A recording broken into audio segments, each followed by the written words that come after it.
Hey everybody, welcome to December's episode of Wine Writers Wrap Up. It is a busy time, but my friend Deb didn't let me stand alone. Not at all. Here. Partners in crime. Partners in crime to the very end, absolutely. So today is just something a little different. We're not really going to be talking about wine. I thought, the year has sucked, right? 2020 was bad. Everybody was like, bring on 2021. And everybody thought, as if when the clock struck 12 and 2021 entered, everything was going to go away and it was going to be a great year. And it really still isn't. We still are having issues. We're still having, more and more variants. And I just need to laugh.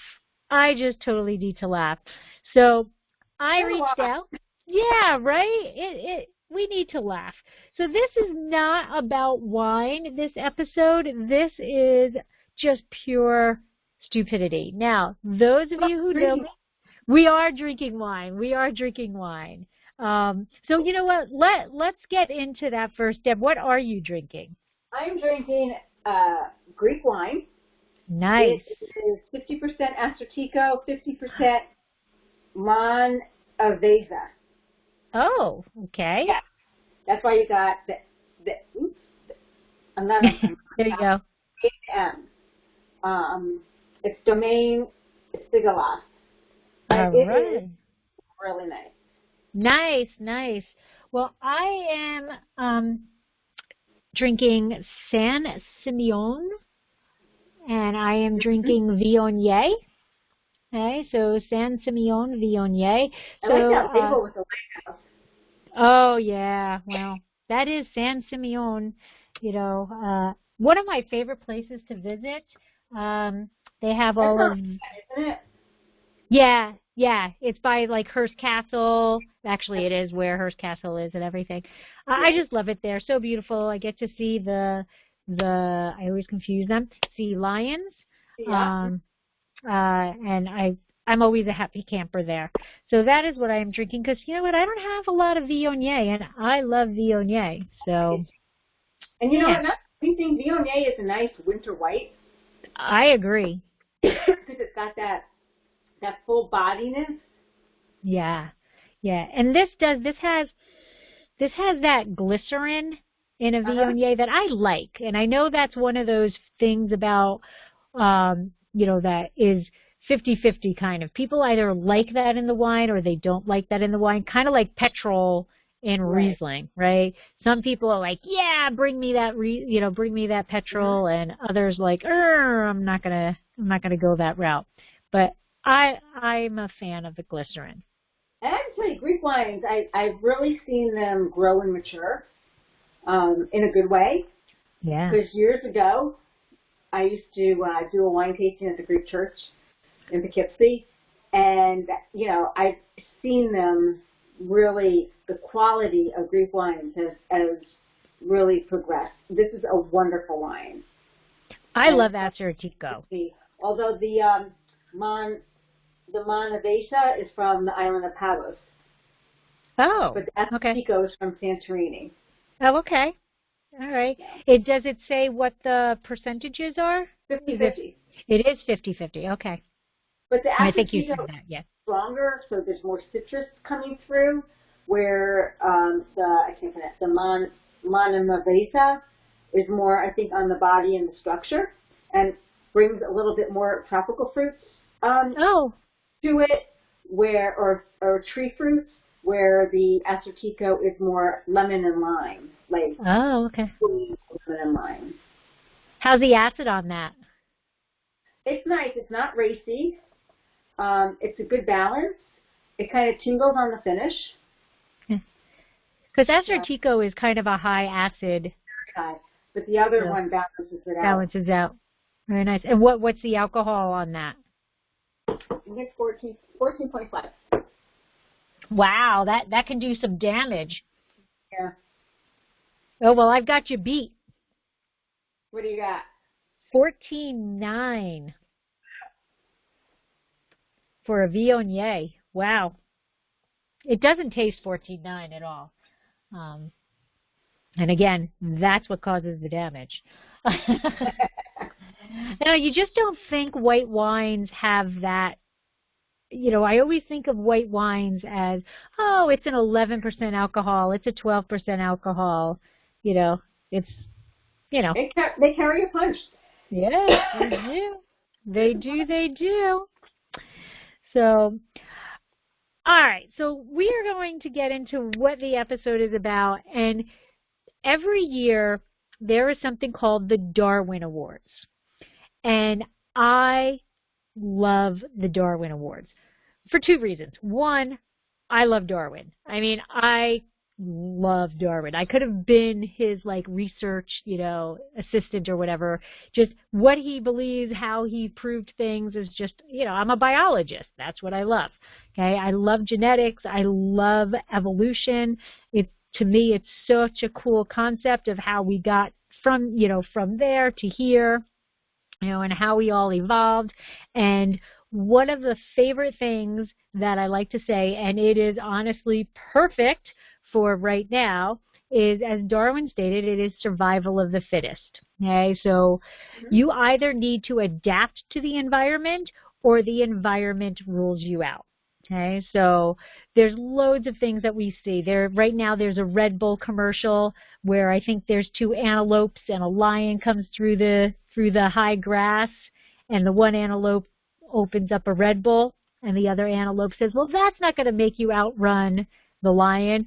And the first antelope says, no, but it will make me able to run faster than you.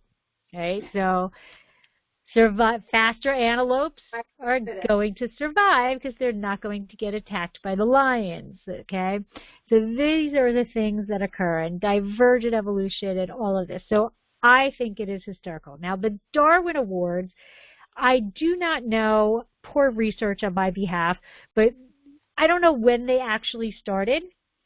But they've been around for quite some time, and they basically are the epitome of you can't fix stupid, right?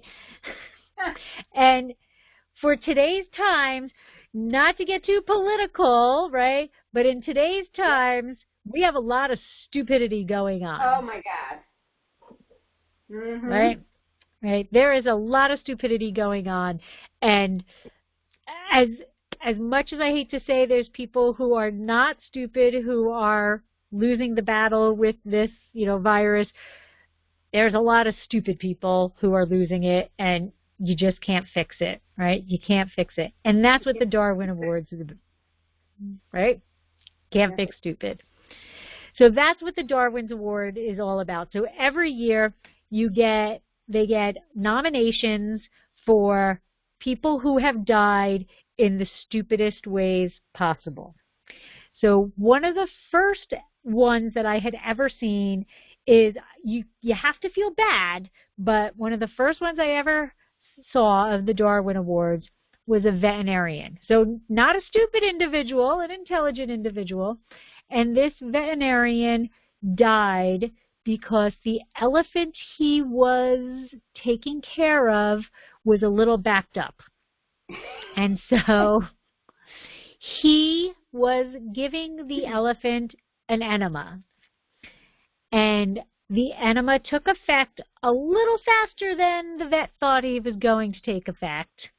And they later found the vet suffocated in a very large pile of elephant poo. And he was a Darwin winner. Poor guy wasn't even alive to receive his award. I know. Well, that's the thing. No Darwin Award winners are. Yeah. They're all posthumous. How do you say posthumously? Yeah, I know what you're saying. Posthumously, right? So that was the very first Darwin Award that I had ever heard, and that brought my attention. So I thought it would be funny as we bring in the 2022. I think we need to do a little laughing. So I thought that we would bring up a couple of Darwin deaths. So the first one is the brainless bungee jumper. In 1997, police in Reston, Virginia, issued a statement saying they had found a body of a 22-year-old Eric Barcia, who had apparently died attempting to bungee off a 70-foot bridge. Eschewing commercial bungee opportunities, Eric had happily taken matters into his own hands and tied several bungee cords together. He strapped himself on securely, tied the other end to the bridge, and jumped, confident in the knowledge that he'd carefully measured out the bungee's total length, just under 70 feet. Of course, he did forget that bungees stretch. Splat. A big splat. A big splat. So, first of all, tying bungees together is never a smart issue, right? You want a single bungee when you're doing this, but well, not for jumping purposes. There's a reason why there's bungee cords, but right, absolutely. So, can you imagine this guy, right? He's like, yeah, I'm gonna go bungee jumping, and then kind of forgot that one major thing. And he's lucky they held together. Right? That's what I'm saying. You don't tie bungee cords together. Because they're hooked. Yeah. I mean, so going down, yeah, but you go up and they unhook. Yeah, they could. So you got to wonder, like, honestly, I have never gone bungee jumping. I would love to go skydiving, but not bungee jumping. Bungee jumping, I think, is a bit too hard on my back. All I envision is my vertebrae. So either one. I'll go skydiving, but I won't go bungee jumping. I don't like that concept of dropping all the way down and then my spine go up, as it's going on.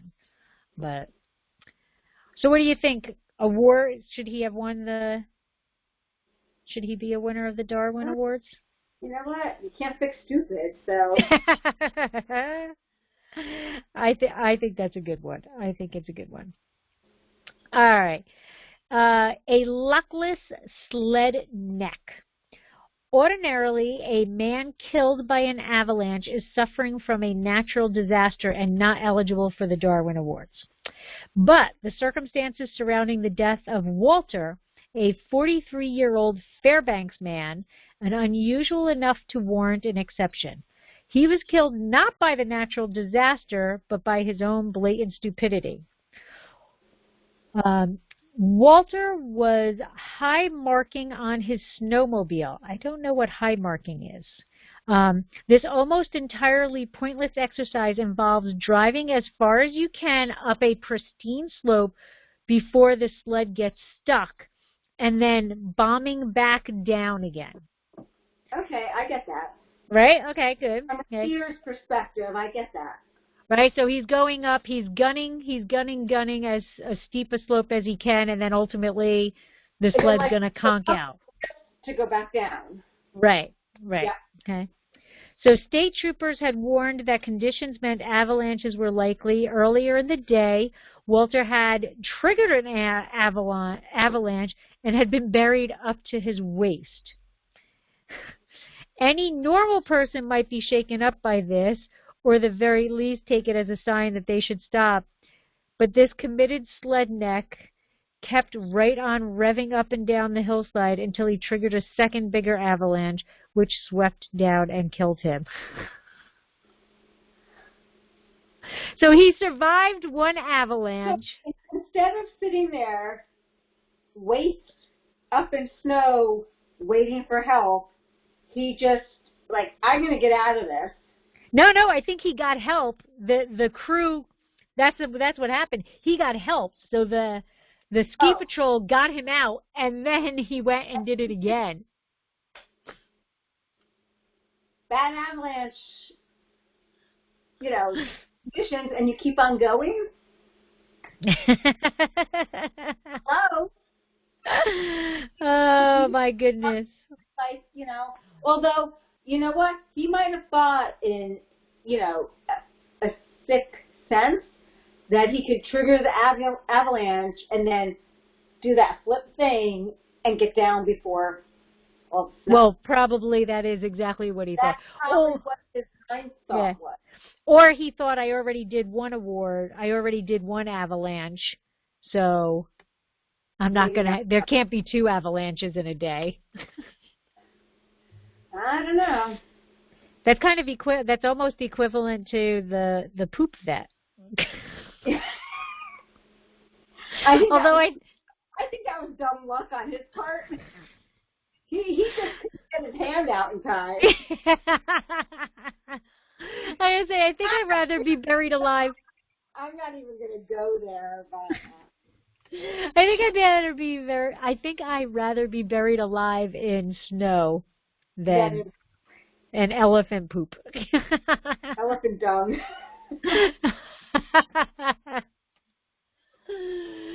So, all right. This one was, now you would think an airborne officer needs a little intelligence, right? You can't be an airborne officer with, being low on that. Officer? Like like a petty officer in the Air Force. Okay, gotcha. Okay. So this guy here, Brandon Dilbert of the United States Navy. All right, time out. Dilbert. Well, actually, it actually does say it's a pseudonym. They kept his name private, which I think goes against the rules of Darwin Awards. But so he was in the Navy, and he lost his life while in service to his country and is officially honored with the full respect due to a fallen hero. And literally, he fell because he was trying to Superman out of the naval helicopter while it was flying in the air. Okay. So what is Supermaning? No parachute, no nothing. No. So what is Supermaning? You know how those helicopters in the military open up the back so things can go out the back, right? So Supermaning had recently been invented. Down the chute? Like what? Yeah, arms out. Down the chute. Yes. Okay. So Supermaning had been recently invented by certain troops goofing off in the aircraft. Petty Officer Dilbert, basically what they do is they tie themselves to the helicopter, and then as the ramp goes down, right, they lie themselves out. So their feet are still in contact with the ramp, and then they lower themselves so that they are parallel to the ground below them. Right? So they're harnessed, attached to the helicopter, and then they lower themselves down and they act like they're flying out of the back of the helicopter. All right? So you got that image? Got that image. Okay. All right. So Dilbert here made his makeshift harness to defeat the supernaturally strong winds, and he, of course, in today's world, was on social media showing him Supermaning. Okay? So he was on an MH-53, which apparently is the largest helicopter in the United States, and was traveling at a speed of 138 miles per hour, carrying 52 troops. 52 troops are 36,000 pounds of cargo. So that's a lot of weight. Yeah, I think, yeah. So Petty Officer Brandon strapped a 10-foot belt under his shoulders and slowly let himself out over the edge of the cargo ramp while fellow crews taped winning photos of his antics. With his iron grip did slip and the full weight of his body was briefly held by the loose harness, which then soon slipped from under his arms off his shoulders, sending him falling down 125 feet into the Persian Gulf. So, he was holding on to the harness. They were videoing him for social media. He gave a thumbs up, which made him let go of the harness that he was held on to. And he fell 125 feet. That's not very far, though, is it? Well, you drop 125 feet and see if you survive. I don't know. I mean, you figure a story is 9 feet. What? Right? A story, each level in a building. Right, so it is pretty far. It is. Right. It is pretty far. You're looking at, quite a high building. You know what? I think that's just pure stupidity. Oh, yes, because it's social media. Yeah, and you know what? It's one thing like the vet with the elephant poop. Yeah, that's just kind of sad, ironic. Yeah. Yeah, but when you're doing a stunt, this is my opinion only. Okay, you're doing a stunt, and you're doing a stunt to possibly get on social media, and maybe the bungee guy was doing the same thing. Should you get a Darwin Award? No, because it's stupidity. What the vet was doing was performing a procedure on an animal. He shouldn't get the Darwin. He shouldn't have won the award. And the animal let loose before he could remove everything. Right. Yes, he needs the Darwin Award. No. I think it's the other way around. He wasn't stupid. Darwin is ruling out stupidity. I have a hard time getting my head around it. But for the people that are just like, this guy doing it for the social media thing? He's a Darwin winner. Yes, he's a Darwin winner. So you got to be stupid to win the Darwin. To figure things out. But, bungee guy too, Yeah. I mean, hello? I don't use bungee cord much, but I know how to use a bungee cord. But, and it stretches. You know it stretches. I know it interlocks, and then I know it can also uninterlock. So here's the thing, and again, not to be political, but he did get, it was ruled an accident, and it was ruled a death in the line of duty. So he actually is part of the American heroes who lost their lives during the Iraq War. We don't want to go political, so I'm not even going to. Yeah, that one's because, and I get, you want to do fun things, whether they're stupid, whatever. We've all been there, and we're all going to all continue to be there. Even when I'm in my 80s, I'm going to be doing stuff if I live that long.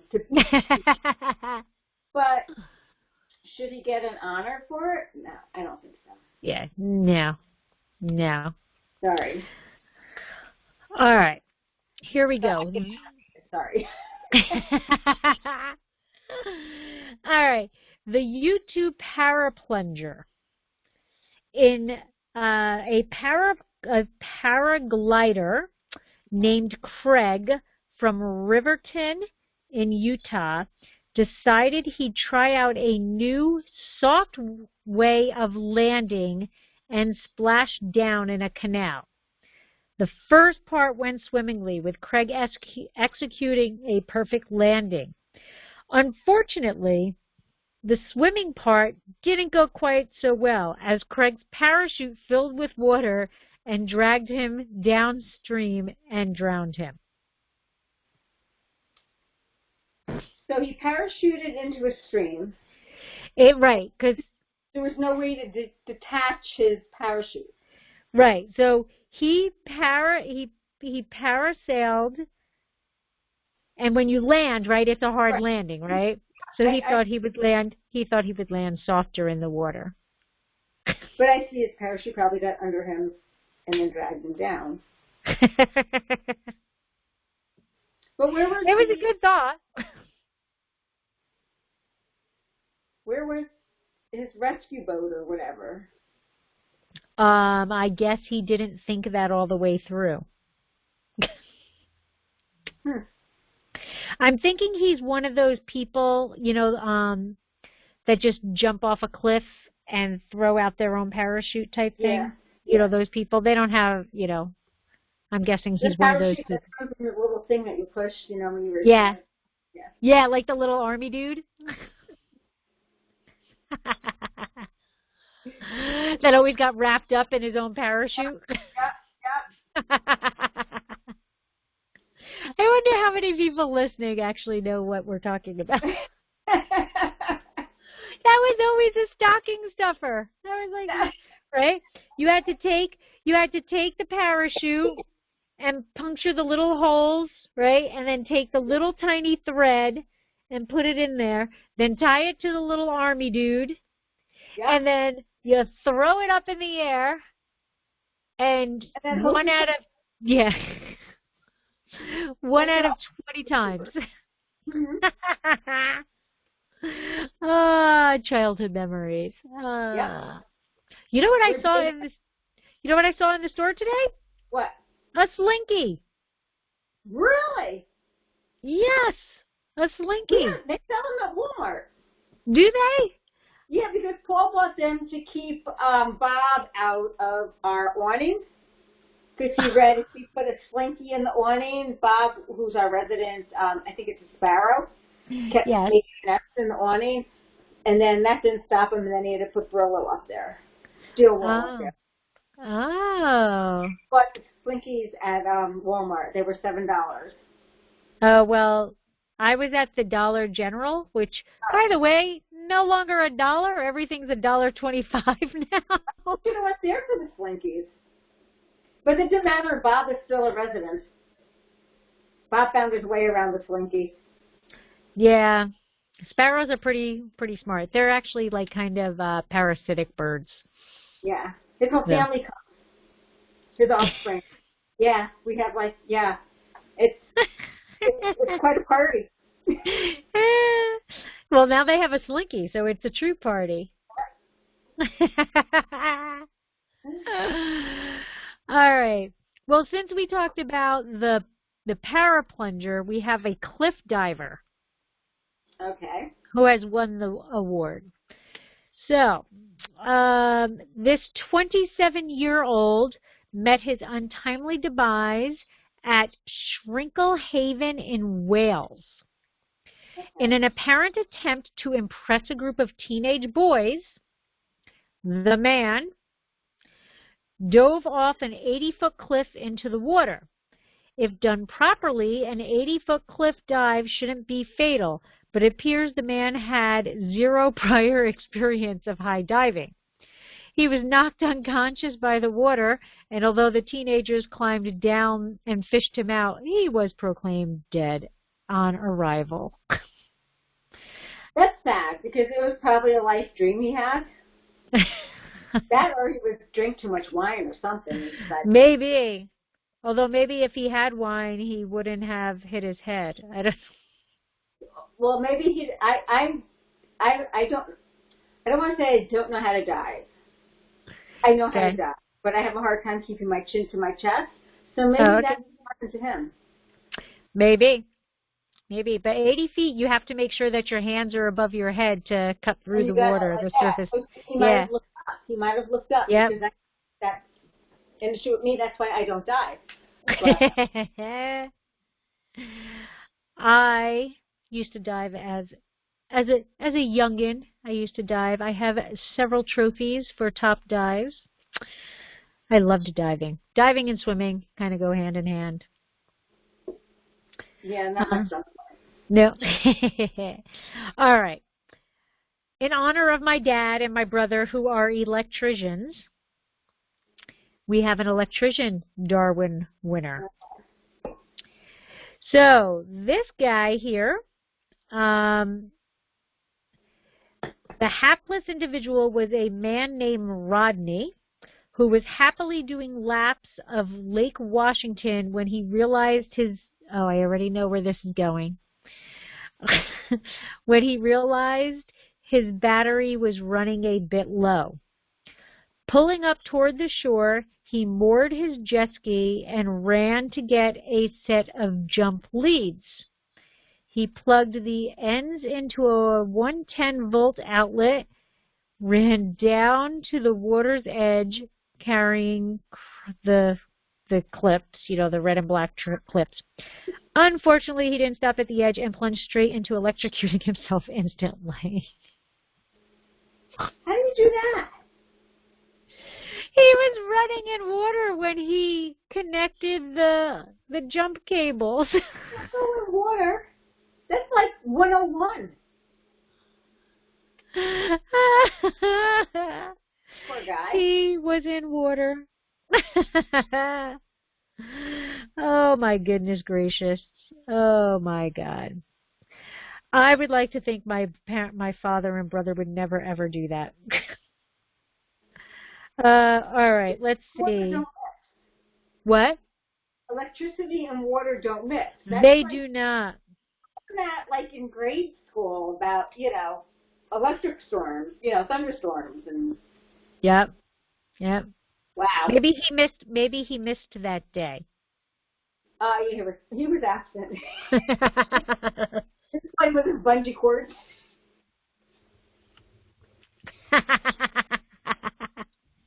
Yes, absolutely. All right. This is a 2020 winner. Okay, that's last year. Yeah, so this is last year's winner. I'm going to read you how they wrote it, because this person actually wrote a pretty funny story or way to write it. Hands are numb. Oh, by the way, this is in Japan. Okay. Hands are numb, but must operate smartphone, muttered 47-year-old Tetsu to his live stream audience as he skidded and stumbled up the snow-covered Shubashiri Trail of Mount Fuji. I wish I had brought heat packs, he lamented, and then he was heard to say, "Wait, I think I'm slipping." 62 miles west of Tokyo, iconic Mount Fuji is one of Japan's 3 holy mountains. A 12,389-foot volcanic summit visited by religious pilgrims, mountain climbers, and sightseers, the trek is cold and slippery even during the brief summer season when amenity stations are staffed and available for the benefit of climbers. In the off-season, the stations are closed and mountain conditions are downright hostile and inhospitable. A winter climber needs a proper gear, climbing experience, and a booster pack of common sense. Tetsu lacked all 3. Wearing street clothes suitable for a typical October day in Tokyo and carrying nothing more than a pair of climbing poles, Tetsu fired up his smartphone and proceeded up the Shubashiri Trail, which incidentally most climbers use only for descent. Live streaming for the Nico video sharing platform, he entitles his video, "Let's Go to Snowy Mount Fuji." In hindsight, the title implies that Tetsu considered Snowy Mount Fuji as safe as a ski resort or Christmas tree farm. Viewers, of course, began to view in. Following his happy jaunt up the ash-covered trail, ashes soon turned to snow and then to deep snow. Tetsu's viewers were now being treated to a litany of complaints about cold, numb hands and a bitter lack of hot packs. Those watching might have started to feel a bit bad for Tetsu. This was a very good time for him to turn back and resume a life of relative anonymity.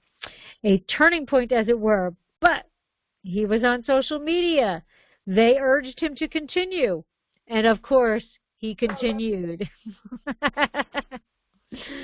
Continuing his social media commentary as he juggles climbing poles and smartphone in his frostbitten mitts, Tetsu demonstrates a classic case of misplaced priorities when he states that despite numb extremities, he must continue for social media.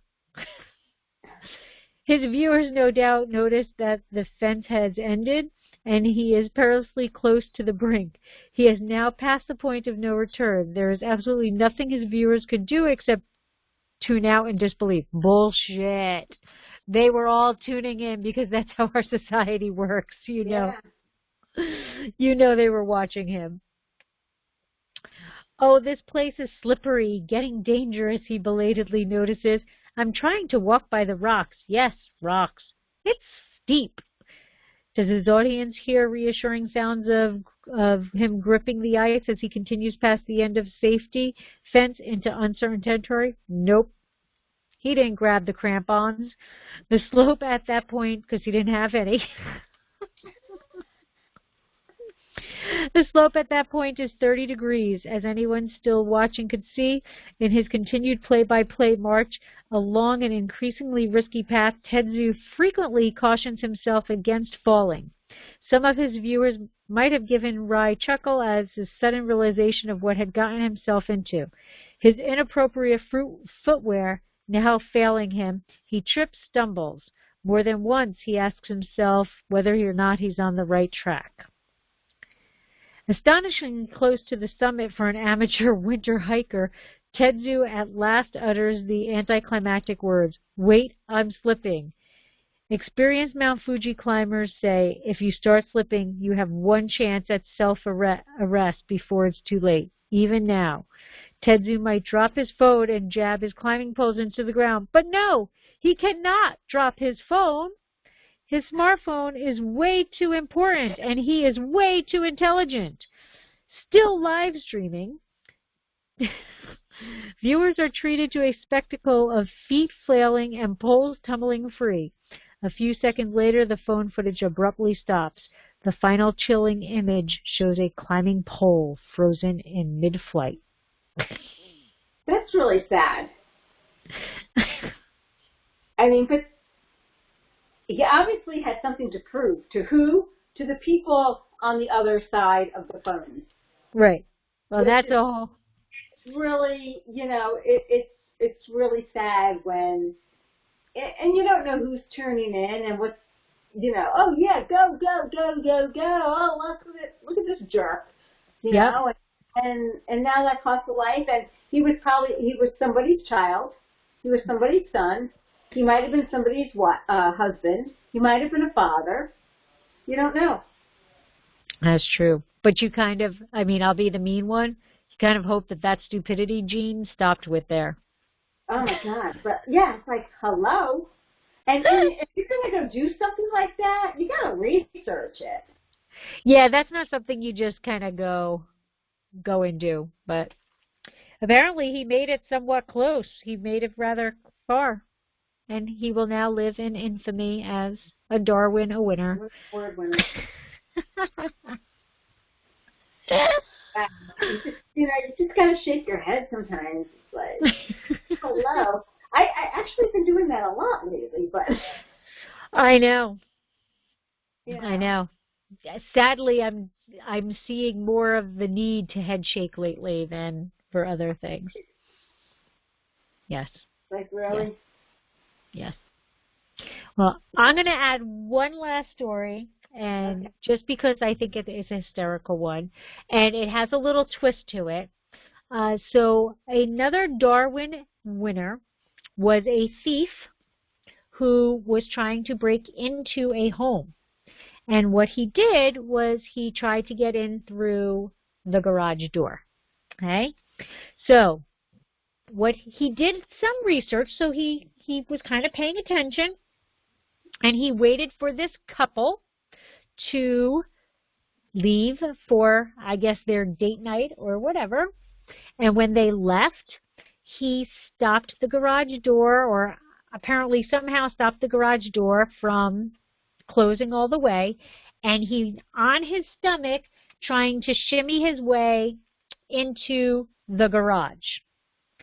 Well, in the process of shimmying his way into the garage, he knocked the laser or something. I don't know how that all works. But the thing that tells the garage door to stop going down because something is in its way did not work. So the garage door just kept coming down, and then just kept coming down and kept coming down and kept coming down. So after the lovely date night that this couple had, they arrived home, and as they pulled into their driveway and pushed their garage door opener, it did not open because eventually it all shut down or however because of the power. Right. And what they found was legs sticking out of their garage door. Kind of like the Wicked Witch of the West. Exactly. So they find these legs sticking out. They go in, they somehow open the garage door. They find the other half of the man in the garage, and they call the police.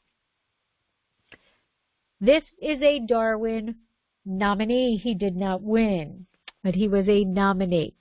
So that is I can't fix stupid. I mean, are you kidding me? You're going to rob a place and stuck in a garage? I would love to be the person to drive up and see that happen to somebody. I wouldn't want to be in that situation, but I want to see it. But so this is the little twist. The person did pass away, so sad, but his own stupidity led him to that. But his family sued the homeowners. No way. They did. I hope they didn't win. They did. How? They said that the garage door should have, if it was incorrectly or manufacturer, whatever, that it should have stopped. Right? The whole idea of a garage door, right? If you run through a garage door as it's closing, it stops. He was trying to rob the house. That's our society. Oh man, there's something wrong with that. So he is a Darwin nominee. I'm not sure if he won or not, but he is a Darwin nominee, and his family won lots and lots and lots of money from the homeowners and I believe the garage door people, because you always do the big people, right? That's what you do in today's world, right? Unfortunately, yeah, it is a free society. So, I mean, kind of, how funny would that be? You come home and you see the Wicked Witch of the West right there. Right. I'm envisioning that in my house. Or East, whichever one died. Which one died? No, the West is the Wicked West of the Wicked Witch of the West. She's the one who lived, right? She's the green one, right? It was the East. I thought it was the Wicked Witch of the West. That died. Died. So who's the green one? That's I always wanted to go see Wicked in Broadway. And I've seen it 3 times, and I still can't answer the question. I always wanted to, and every year I would come home. I want to go see Wicked. I want to see Wicked in Broadway. You think he'd go buy me tickets? I think the Wicked Witch of the East is the one who died, and the Wicked Witch of the West is the one who havocs Dorothy. I think. But we'll have to, anybody who's listening to this, yes, shoot us an email. Shoot us a thing on social media. Let us know which is the witch that died. Because it's the Wicked Witch of the West, and then there was I want to say Esmeralda, but that's not her name, but that's the good witch. No, I think it, I don't know. No, Esmeralda is the aunt on Bewitched. I don't know. It could be the Wicked Witch. It could be the witch of Glenda, the good witch of the North. Yes, Glenda's the good witch of the North. I'm telling you, I think the witch that got run over by the house is the Wicked Witch of the East. I think Because it's it was the west. It was the west sister. Cold time. Is it the west or is it the east? And who's got the answer? There we go. We'll go with that. We'll go.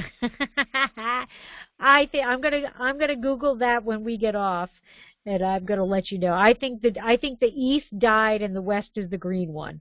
That's my thought. I think it's the other way around, but I think. All right. Well, I know it was a good witch, though. no, because they were the wicked witch, ding dong, the wicked witch is dead. Yep. Mm-hmm.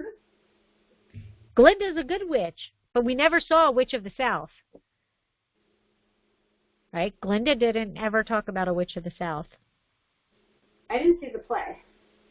No, but you watch Wizard of Oz. Yeah, yeah. Glinda is the good witch of the North. Okay. So there's got to be a witch of the South. You got to figure. All right, we're reading too much into it. All right, Deb. I have a riddle for you. Oh my God, I suck at riddles. I think you're gonna get this one. I doubt it. Okay, I think you're gonna get it. Okay.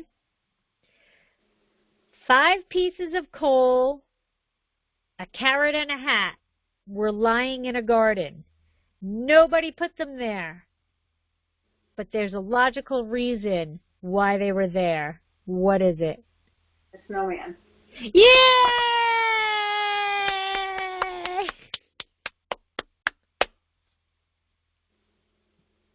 I can't believe, I'm catching on. I'm not good at riddles, but I'm catching on. Frosty. It's Frosty. It was Frosty. But actually, I've been watching on TV, there's that commercial where the girl has the snowman. She makes the snowman. And I don't know if it's her brother or her neighbor comes and tears the snowman apart, and she comes running out of the house. And she takes the what snowman inside, puts it in the freezer, and it lasts through the summer and everything. And back outside in the winter, and then somebody comes and bikes through it, and then they all build a new one. Oh my God! What the hell is that for? I don't even remember what the commercial's for. I've seen it on football when I watch football. Oh, all right. So I'm gonna have to watch that. That sounds like a psychotic commercial. So it saves that snowman. All right, Deb. I know you have some stuff up and coming. So what are you doing to keep yourself busy? Because I know you are like me and cannot sit still. So what are you up to? So I'm Debbie Giaquindo. I'm the Hudson Valley wine goddess, and I'm a wine blogger, wine writer, wine educator, and I also own a restaurant in North Wildwood, New Jersey called Trio North Wildwood. And we have a great New Year's Eve dinner planned for everybody. We're going to have champagne toast, but a sparkling wine toast for everybody that comes in and dines with us that night. And actually tomorrow night I am doing a wine tasting at End of the Road Theater. We are watching Bottle Shock, and we're going to taste 2 Chardonnays, a French Chardonnay, a California Chardonnay, a Burgundy Sauvignon Blanc, because there is a region in Burgundy that just produces Sauvignon Blanc, and a California Sauvignon Blanc. And then we're going to taste the Chateau Monteleone Chardonnay. And then the restaurant is going to be closed for 3 months, and I'm going to be concentrating more on my wine writing and possibly coming out to visit Lori. And people like getting in some trouble in California. And you just never know, but I'm going to have some nice downtime. And I also have to go wedding dress shopping for my daughter because she's getting married next year. So I think that's it. Lots of stuff happening. I'm author of a book called Tapping the Hudson Valley, the weekend itineraries visiting the Hudson Valley area, and just Google me if I forgot anything, it'll be there. Well, I am kind of upset that I'm not in the area to go to the movie and wine pairing thing. Like, I think that is such a cool concept. I absolutely love it. And I actually brought this concept up to Nick Berube, who has been ghosting me. Well, he's got other stuff going on now, but I want to do a watch a movie and just like you know, what is that show where it's like the robots watching the film, the Mystery Theater 3000, or Okay. right, where they just watch a movie and they talk throughout the whole movie, making fun of the movie. That's what I want to do. I want to watch a movie and totally make fun of it throughout the entire movie, which will make for a very long podcast, but we can break it up into 3 different podcasts. So that's what's in the agenda in the future. I think it is Mystery Science Theater 3000 is what is the show that actually does it. But that's what's in the future. So that will be a new thing coming up for Exploring the Wine class in the future. But anyways, thank you, Deb, for joining me, and thank you for allowing me to laugh at some stupidity in the world, because I think we all need to laugh at stupidity in the world. We do. And you know what? In this day and age, you have to laugh. Absolutely. You know, it's just a way to get through everything. I agree. I concur. Yeah. And Darwin was a very smart man, and one of these days I'm going to get to the Galapagos Islands, and I'm going to be the happiest camper on the face of the earth. But in the meantime, we will just have to drink. Cheers. So, slancha! Happy holidays! Happy holidays!